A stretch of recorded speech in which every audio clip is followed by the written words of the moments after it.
Grabando. 3, 2, 1. Buenos días, esta es la clase de farmacología con el grupo D. El retraso de día es justamente porque hay un cambio de turno en mi trabajo, por eso les envié la invitación un poquito más tarde, a las 8:30. Hoy lo que vamos a ver va a ser una clase breve sobre lo que estábamos empezando a ver ayer, sobre fármacos antidepresivos, bicíclicos. En este caso, hoy lo que vamos a repasar van a ser los antidepresivos. Bien. ¿A qué me refiero con antidepresivos? Pues fármacos que van a actuar principalmente sobre dos receptores, noradrenalina y serotonina. Rápidamente, recordando un poco lo que hemos visto ayer, vamos a ponerles un pequeño video. Esta es mi membrana postsináptica. Esta es la terminación neuronal que tenemos. Bien, a este nivel es donde sucede la mayor parte de inhibición a nivel de los receptores GABA. Aquí a este nivel es donde van a actuar, por ejemplo, el clonazepam, lorazepam, alprazolam. El GABA lo que hace, vamos a dibujarlo acá, con un pequeño video. El ácido gamma-aminobutírico tiene acción de ser un potencial inhibidor. En este caso, a nivel de las membranas postsinápticas, hay unos receptores, ¿bien? Se llaman los receptores GABAminérgicos, que lo que hacen, básicamente, cuando se libera el ácido gamma-aminobutírico, al ocupar estos receptores, lo que hacen es hiperpolarizar la membrana. Esta membrana postsináptica se hiperpolariza, de modo que se impide nuevos potenciales de acción. ¿De acuerdo? Al hiperpolarizar esta membrana, ya no va a haber, van a alejarse las moléculas de cloro, si se fijan bien, y por ende ya no va a haber potencial de acción. Tiene ese efecto inhibidor. Al disminuir los potenciales de acción, el paciente va a empezar a sentir sueño, va a empezar a sentirse aletargado, y de esa forma pues va a actuar. Ahora, este GABA va a estar potenciado por elementos externos, por ejemplo, el alcohol. Cuando combinamos alcohol con benzodiazepinas, por ejemplo, van a actuar a este nivel, tanto las benzodiazepinas van a potenciar ese efecto junto con el alcohol, lo que va a hacer que se prolongue más el efecto de inhibidor e hiperpolarización de la membrana.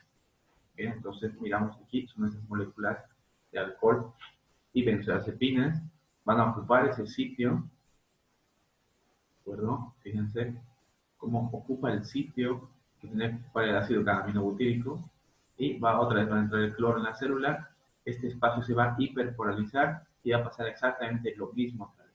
Bien, le va a dar ese efecto de hiperpolarización y supresión, y al mismo tiempo también se va a liberar más adelante el GABA dentro de sus parámetros normales, que va a estimular justamente que el efecto inhibidor se potencie mucho más todavía.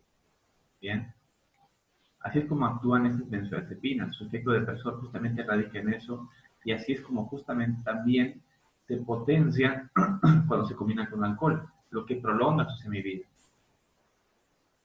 Un ejemplo de estos fármacos, el más común que hemos visto, era justamente el clonazepam. ¿Bien? Este clonazepam era uno de los más potentes que hemos visto. Ayer habíamos visto también sobre su presentación. Este clonazepam suele presentarse también en vía endovenosa y en vía oral. Vamos a hablar un poco sobre la solución que tiene que aplicarse para estos pacientes, ¿no?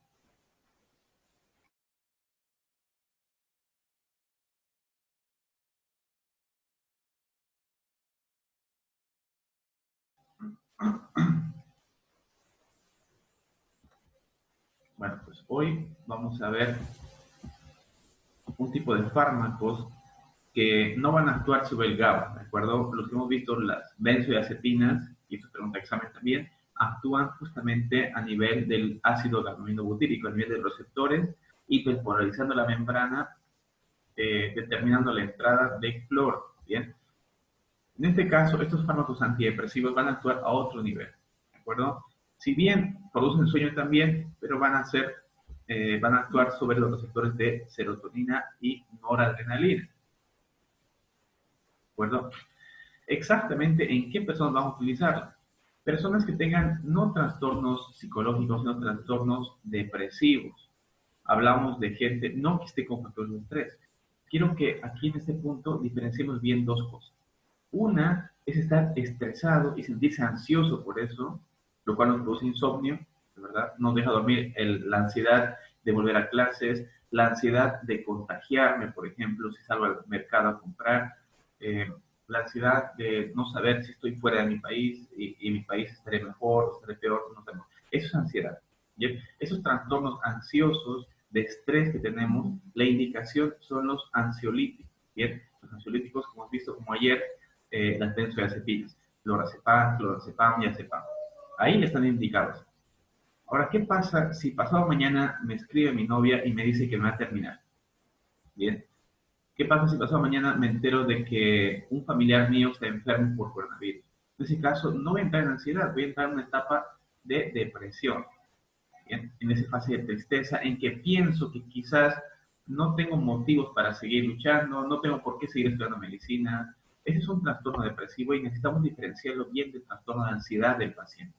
Muchas veces ambos se parecen bastante. ¿Bien? Eh, ¿Cuál es la ventaja de esos fármacos antidepresivos? Bueno, pues de que en esos pacientes tienden a tener efecto más a largo plazo. Bien, es decir, que si empezamos a tomarlos ahora, las respuestas recién vamos a tener ese efecto de tranquilizar, tardan 2 semanas, 3 semanas aproximadamente. Bien, algo que sí tienen es que como actúan sobre excitadores, por ejemplo, la noradrenalina, lo que hacen es potenciarla, y los primeros días del paciente va a tener algo que nosotros llamamos trastorno bipolar. Un día va a estar todo feliz y la semana siguiente vamos a verlo todo deprimido. Bien, la ventaja de esos fármacos, a diferencia de las benzodiazepinas, es de que el paciente puede dejar de tomarlos en cualquier momento. Producen dependencia psicológica, pero no producen dependencia física. Y como hemos dicho al principio, actuaban principalmente sobre la serotonina y noradrenalina. Su nombre genérico va a ser de una familia que se llaman tricíclicos porque tienen 3 anillos que funcionan dando su efecto terapéutico. Bien, son 2 anillos aminas, son aminoácidos cerca de un anillo proteico completo. Por eso se llaman tricíclicos, porque tienen 3 anillos de carbono que conforman su estructura. ¿Cuáles son los que vamos a ver o los que son más comunes? La amitriptilina, la imipramina, la clormipramina y la trimipramina. De estos 4, los que se utilizan más en nuestro medio son la amitriptilina y la imipramina. Estos tricíclicos son bastante antiguos, hablamos de casi 40 años de su descubrimiento. Sin embargo, no se los utilizaba mucho para estos trastornos. De hecho, en principio se los descubrió para pacientes con trastornos psicóticos, pacientes con trastornos esquizofrénicos. En ese principio, cuando se los descubrió, se utilizaban solamente para esas personas. Según pasó el tiempo, bueno, fueron empezando a ser parte más de trastornos antidepresivos por su efecto para relajar al paciente. Bien.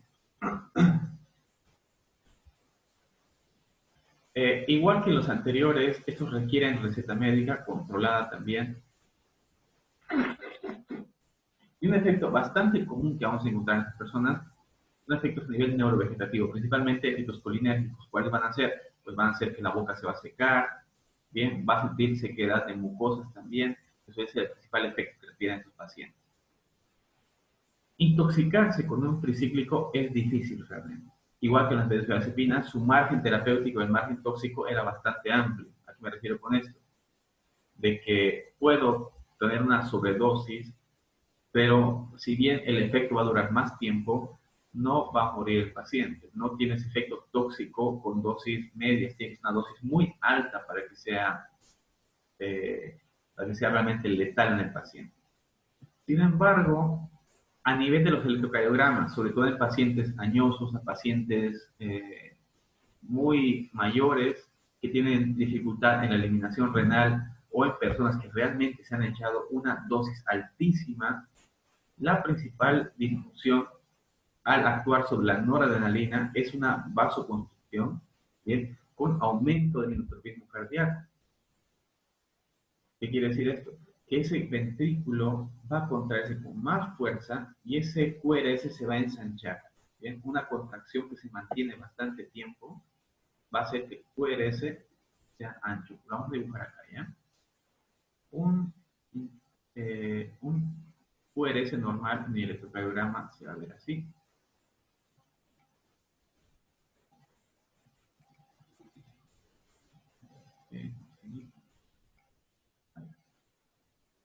Con la P y complejo QRS y mi onda T. Bien. Este QRS por lo general suele medir entre 0,12 a 0,16. Hablamos de 3 cuadraditos aproximadamente. ¿Bien? Sin embargo, en estos pacientes, este QRS va a ser bastante más ancho. Bien, hablamos de un QRS mayor a 0,16. ¿Esto por qué se da? Porque justamente ese periodo donde está contrayéndose el ventrículo, que vendría a ser esta despolarización, este QRS, va a mantenerse más tiempo. ¿Por qué se mantiene más tiempo? Porque justamente al actuar sobre la noradrenalina, si recordamos bien, esto tiene un efecto inotrópico positivo en el corazón. Este va a ser el principal hecho, el principal signo clínico que vamos a encontrar en los pacientes que tengan sobredosis o no tengan buen metabolismo de este fármaco donde se acumula. El antagonista que vamos a utilizar para esto, y eso que se acuerden bien, espero que examen, es bicarbonato. Bien, pacientes con intoxicación por tricíclicos, imipramina, clormipramina, va a ser tratamientos con bicarbonato. En el caso anterior, algo que se me olvidó decirles, el tratamiento o el antagonista para pacientes con intoxicación por benzodiazepinas va a ser el flumazenil. Para que no nos olvidemos, lo vamos a apuntar, ¿de acuerdo?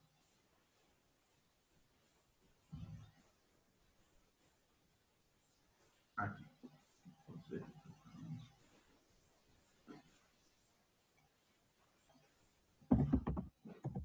benzodiazepinas.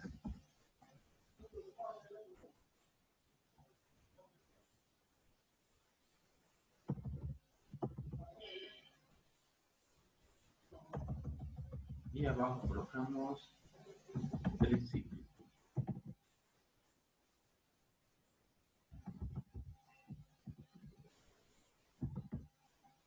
Bien. En el caso que yo tenga una intoxicación por benzodiazepinas, su antagonista, es decir, el antídoto, por decirlo de algún modo, va a ser un fármaco llamado flumazenil. Quiero que recuerden bien de eso. ¿Bien? Flumazenil, o también se lo conoce como flumazenilo. En el caso de la intoxicación por tricíclicos, el antagonista va a ser el bicarbonato.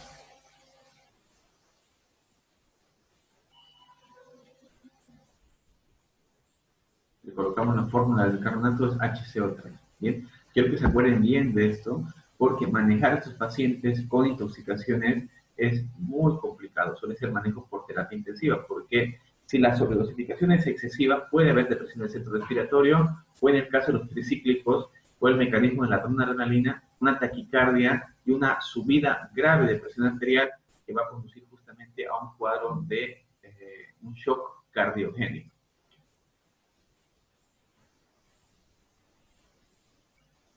Bueno, pues ya sabemos un poco más de los tricíclicos, ya estamos listos para recetarlos, solamente le falta el sello y saber una firma para ustedes, ¿no?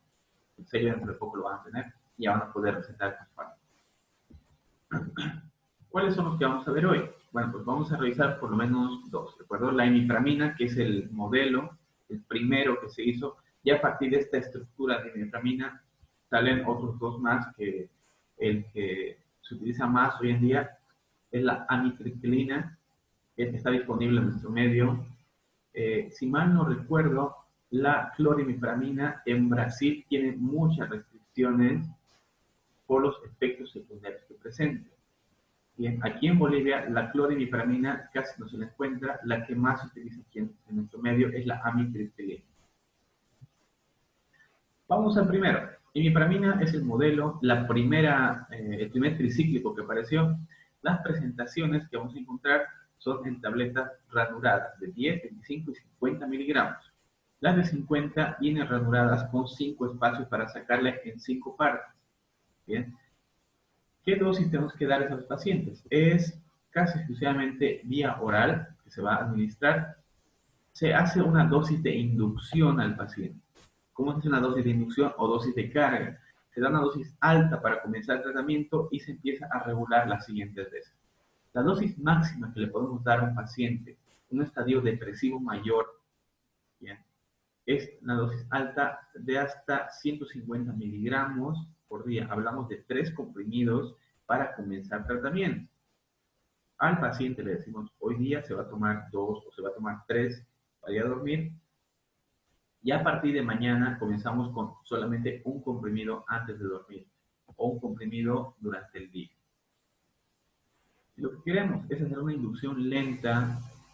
Podemos empezar con dosis durante la mañana al despertarse, dosis de entre 10 a 25 miligramos para no inducir directamente el sueño, porque en algunos pacientes suele tener efectos diferentes. Bien. Y lo que vamos a utilizar con esto pues va a ser ir subiendo la dosis gradualmente hasta obtener el efecto que estamos buscando. ¿De acuerdo? Ahora, se utilizaba antes este fármaco para el trastorno de enuresis en los niños. ¿Qué quiere decir enuresis? Bueno, pues es el niñito que en la noche se hace pis en la cama, el que deja mojada la cama. Bien. Entonces, para estos niños se establecía una dosis para inducir en la noche de una dosis mínima de 10 a 15 miligramos. ¿De acuerdo? Se lo mandaba a dormir y al dormir y entrar en fase REM, el niño no relajaba el esfínter, sino más bien lo que tenía tenso. También se utilizaba hace años atrás en pacientes con trastornos de déficit de atención, niños hiperactivos, niños que se mueven constantemente. Se dice que uno de sus efectos a nivel de la serotonina principalmente lo que hacía es ayudar a la focalización. Hoy en día, muy pocos lugares se lo siguen utilizando, ya se han cambiado por otros fármacos más específicos y por terapia psicológica. ¿Bien? Entonces, ¿en qué tipo de pacientes vamos a utilizar? En pacientes principalmente eso, con trastornos depresivos como primera línea. En pacientes con trastornos de ansiedad que presenten resistencia o intolerancia a las benzodiazepinas. ¿Bien? O también que presenten margen de tolerancia amplio, es decir, que la dosis que se les da de benzodiazepinas ya no sea suficiente, cambiamos por tricíclico. ¿Bien? Eh, ¿Qué pacientes más? Trastornos de la conducta. Bien, ya hemos visto los pacientes que estudian por la noche, los niñitos, trastornos que tienen trastornos para comprensión, para focalización en las clases también. No es muy recomendable darlo como inductor del sueño, porque al igual que las benzodiazepinas, tiene ese efecto indeseable que hemos visto ayer, que es inhibición de la fase REM. Al inhibir la fase REM, el paciente simplemente no va a entrar en esa fase de sueños, su sueño no va a ser completo y va a despertar al día siguiente mareado, y es efecto secundario, ¿de acuerdo? ¿Cuánto tiempo vive aproximadamente la imipramina? Bueno, pues por lo general es entre el promedio de 12 horas, un tiempo máximo de 17, y se va alargando según el paciente sea más mayor o tenga una tasa de filtrado glomerular disminuida. Bien, los otros fármacos, si bien son más efectivos, no tienen la misma semivida. La imipramina se caracteriza por ser la que tiene más. Entonces, incluso hay casos en pacientes añosos, en pacientes mayores, que pueden llegar a vivir hasta 24 horas. Algo interesante de este fármaco, la imipramina, es que realmente no es un fármaco, sino es un profármaco. Bien, un segundo, por favor.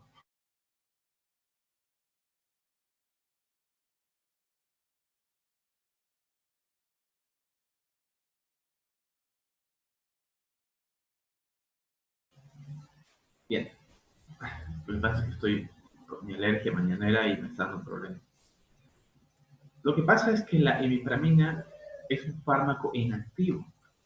Hace algún tiempo atrás, cuando hablábamos de profármacos y metabolismo en primer paso, habíamos hablado, si recordamos bien, de que había muchos fármacos que hacían ese fenómeno, ¿verdad? De primer paso. Llegan al hígado, el hígado los metaboliza y los inactiva. Pero había un grupo de fármacos que hacía todo lo contrario. Hacíamos algo un poco más listo. Los mandábamos inactivados y el hígado, al recibirlos, los metabolizaba y en vez de desactivarlos, los activaba. En este caso, en el hígado, por ejemplo, cuando la imipramina llega, hace el primer paso y se convierte de imipramina en desimipramina. Y esta desimipramina sí es activa. Bien, por ende, en pacientes con cirrosis, insuficientes hepáticos, esta simplemente no va a servir porque el hígado no funciona y la cantidad de fármacos que se va a activar va a ser mínima. Bien, eso también es pregunta de examen. Quiero que se acuerden bien. Ya, la imipramina en pacientes hepáticos no funciona. La pregunta de examen puede ser, por ejemplo, tengo un paciente con trastorno depresivo, además que es alcohólico hace 25 años y tiene las enzimas hepáticas aumentadas. Tiene TGO en 400, TGP en 500, tiene además insuficiencia hepática y antecedentes de cirrosis. ¿Cuál es el fármaco de elección para ayudarle a su trastorno depresivo? Benzodiazepinas, clonazepam, diazepam, dipramina, clorfenidramina. ¿Cuál le darían ustedes? Bien, entonces acuérdense bien de lo que vamos a preguntar más adelante o lo que tal vez se me ocurra preguntar. Bien. Bien, vamos a hablar de otro. La clorimipramina es un fármaco muy similar, sin embargo, su característica de esta, vamos a decir un poquito más, es de que en la semivida de esta, dependiendo de su dosificación, esta es dosis dependiente, puede ser bastante más larga, ¿de acuerdo? Hablamos de un efecto de hasta 32, 36 horas. Puede ser un día y medio completamente. Bien. Después de que hace el primer paso, su metabolito que se continúa siendo activo, que es la desmetilclorimipramina, puede seguir siendo activo todavía hasta que se metaboliza por riñón, bien, hasta que se excreta por riñón, perdón. Hablamos de casi 70 horas, son casi 3 días y medio que va a haber actividad. ¿En qué pacientes vamos a usar la clorimipramina por su larga semivida? En pacientes que presenten TOC, el trastorno obsesivo compulsivo. Aquí vamos a hacer un pequeño paréntesis. Le voy a hacer una pregunta a todos y a todas acá.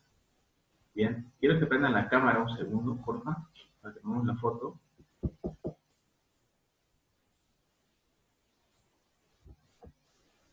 ¿Están todos ahí despiertos? ¿Despiertas? Ah, sí están ahí. A ver, yo no he visto la barba. ¿Quién tiene la barba larga? Estamos en curso de barba. Bueno, quiero que se pongan a pensar ahora mismo. Imagínense que están en su cama, bien, y que están echados a punto de dormir. Ahora, hagan de cuenta que en su cuarto la puerta está abierta, el armario, las puertas están abiertas y las cajas, las gavetas donde guardan la ropa también están abiertas. Y la luz del pasillo está encendida. Ustedes están echados para dormir y todo eso ha pasado. Puertas abiertas, gavetas abiertas y la luz del pasillo está encendida también. ¿Quién de ustedes es incapaz de dormirse o estar tranquilo hasta que cierre todas las gavetas y cierre todas las puertas? ¿A quién le da completamente igual y se va a dormir? A mí. A mí me da igual. ¿Quién, sinceramente, necesitaría, imagínense ese cuadro, que tienen que sí o sí, tienen que cerrar todos los cajones y cerrar las puertas para estar tranquilos? Yo. Esa es la sensación de ansiedad que se produce en la gente con trastorno obsesivo compulsivo. No les estoy diciendo que ustedes tengan TOC, ¿bien? Sin embargo, imagínense, las personas con trastorno obsesivo compulsivo se caracterizan porque tienen que empezar algo y terminarlo. Y al ver, por ejemplo, que una puerta está abierta, tienen que asegurarse que esté cerrada. Yo tenía un docente, mi docente era un psiquiatra, justamente, me acuerdo, mi docente de psiquiatría, que cuando entraba al aula, lo que hacía era la puerta, la cerraba una, dos, 3 veces. Solamente cuando hacía sonar la puerta 3 veces, recién la cerraba completamente y entraba a la clase. Y al momento de salir, también hacía lo mismo. Hacía la manija de la puerta la hacía sonar 1, 2, 3 veces y recién la abría. Y recién podía salir tranquilo. Y al salir lo mismo hacía, la sonaba 1, 2, 3 veces. Si no hacía eso, toda la clase, absolutamente toda la clase iba a ser insoportable porque iba a estar de mal humor el docente. Así que imagínense qué clase de docente he tenido yo. Ha sido muy triste mi vida universitaria. Bueno, entonces, ¿cómo reconocemos un paciente con trastorno obsesivo compulsivo? Principalmente, acuérdense de esto, son personas que no son capaces de dejar algo a medias. Tienen que sí o sí darle final a algo. Es el primer signo de un trastorno obsesivo compulsivo. Si sienten ustedes que algo que les produce ansiedad, pregúntense, ¿realmente será algo patológico? En un 99% es simplemente ansiedad lo que tenemos. ¿Cuándo se convierte en enfermedad? Cuando en esas personas desarrollan incapacidad para compatibilizarlo con su vida social y con su vida habitual normal. Cuando empieza a afectar realmente su relación de pareja o su vida en el trabajo, en ese caso, ¿quién vamos a empezar a pensar que es patológico? Bien. En ese tipo de pacientes, cuando el psiquiatra ya nos dé el diagnóstico definitivo del trastorno obsesivo compulsivo, podemos empezar a utilizar tricíclicos como inicio. Realmente no es el fármaco que se utiliza específicamente, porque hemos visto que es un antidepresivo, pero tiene capacidad para inhibir los centros, para actuar directamente sobre los centros dopaminérgicos. No dopaminérgicos, perdón, de noradrenalina, receptores de noradrenalina. Al actuar sobre estos niveles y al actuar sobre la serotonina, lo que hace es justamente producir esa relajación. No hay esa sensación de ansiedad que vamos a tener. Entonces, ayuda, no es diagnóstico y tratamiento, sino ayuda en el trastorno obsesivo compulsivo. ¿Bien? Finalmente, la que utilizamos más, la amitriptilina, su presentación son pequeñas cápsulas o tabletas sólidas ranuradas para partirse en dos, 25 y 50 miligramos. La dosis habitual para comenzar, siempre vamos a empezar con una dosis mínima en el paciente, a menos que esté indicado una dosis alta, puede ser de 50 miligramos. Podemos empezar con dosis también de carga de 150 y empezar a rebajar después con las subsiguientes dosis hasta que haya efecto terapéutico. Recuerden bien de que estos fármacos en su mayoría son profármacos que se activan en el hígado.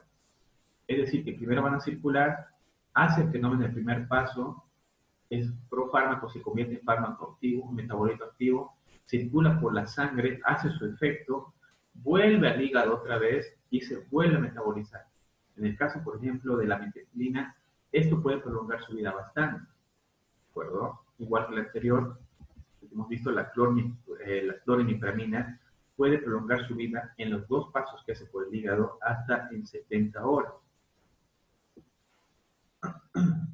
Lo mismo, esto es repetir realmente, para estos pacientes, además la amitriptilina se va a utilizar en pacientes que presenten una enfermedad que se llama alodinia.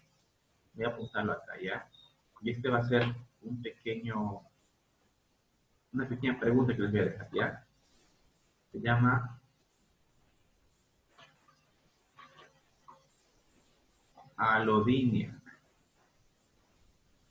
Bien, está indicado en pacientes que presenten está asociado justamente a la fibromialgia y al dolor neuropático. Sin embargo, la alodinia se la considera como una patología muy específica, ¿de acuerdo? Van a buscar y me van a contar en qué consiste, qué es la alodinia. ¿Ya lo habían apuntado? Creo que sí, ¿no? Alodinia.